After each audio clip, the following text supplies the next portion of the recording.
What is going on, guys? Welcome to Greggles TV Daily, your source for daily tech news. Make sure you subscribe so you know what's going on in the world of tech. How is everyone doing? I hope you're having a fantastic day.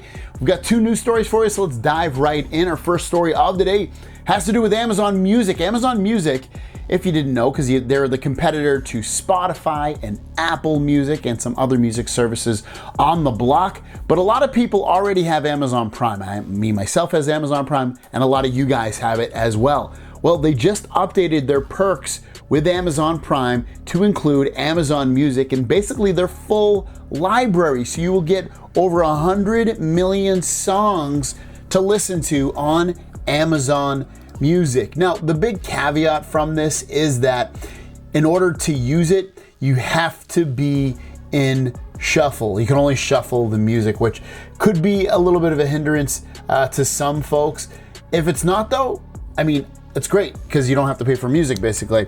And you get the largest catalog of ad-free top podcasts as well.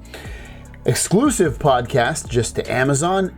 And then, like I said, the ad-free music increasing from 2 million songs to 100 million songs in shuffle mode. All access playlists where you can pick and play any song. So you do have a little bit of control, but this is great news. So if you don't want to pay, or you stop paying, or you're not paying for music, but you have Amazon Prime, now you have access basically to their whole entire catalog. Check it out. It's available now. You can listen to it on your phone with the Amazon Music app, or your computer, or pretty much anywhere else. Last story of the day is about the first Android phone ever that came out, which was the T-Mobile G1 phone from HTC. Now, this phone came out $179 on a 2-year contract. First Android phone ever. Came out, I believe it was like a year and a half after the iPhone actually came out.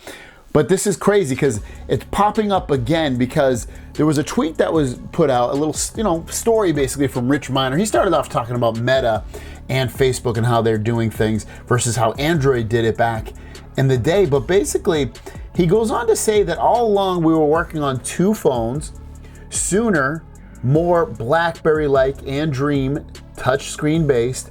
After the iPhone launched, he said they canceled sooner to focus on Dream, eventually turning into the G1 phone. But its design changed little from its rendering made 5 months before the iPhone launched.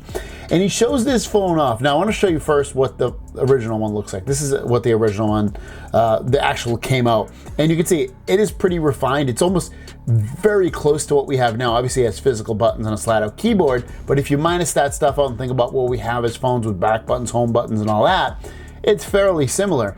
Now, here's his phone, or the phone that they were also working on, and it's kind of crazy looking. At the bottom of the phone, you can see that you have, on the screen even, it looks like you have an email button and an @ symbol to press, right physical buttons on there. You see the Google branding on top of the display as well as a microphone at the top in the middle. When you go all the way to the bottom, starting on the left, you see, it looks like that's how you would answer calls, and they're physical buttons.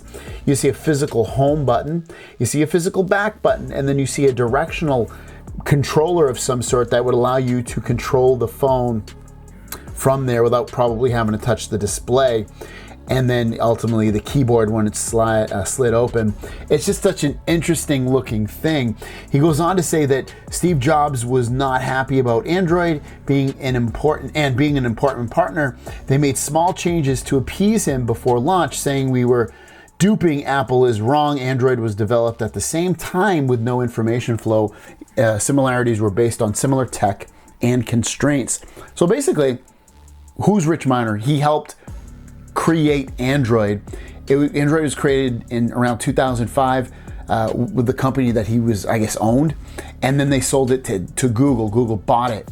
But ultimately, it's so interesting to see these devices. I almost want to get my hands on one of these devices and play with it and be like, whoa, this is so much worse than what we have now. Or you know what, there's some things about this that I did like about it. It's just so cool how technology has evolved from that time period of 2008 to getting candy bar type phones, to now getting my folding phones charging, folding phones and rolling phones, and you know, the Blackberries that were out after even this that had full-on keyboards. There's like so many devices that came before and after, and how they just all melted into this different design and how and where they're going from here on out. So it's really, really cool stuff. But did you guys own this HTC T-Mobile G1 phone or not? I never did. I had and went straight to, I had a BlackBerry type phone, but then ultimately I went right to an iPhone. I was with iPhone for years, and then eventually I got Android phones, but I never had this one. Let me know what your thoughts on this one. Did you love it? Did you hate it?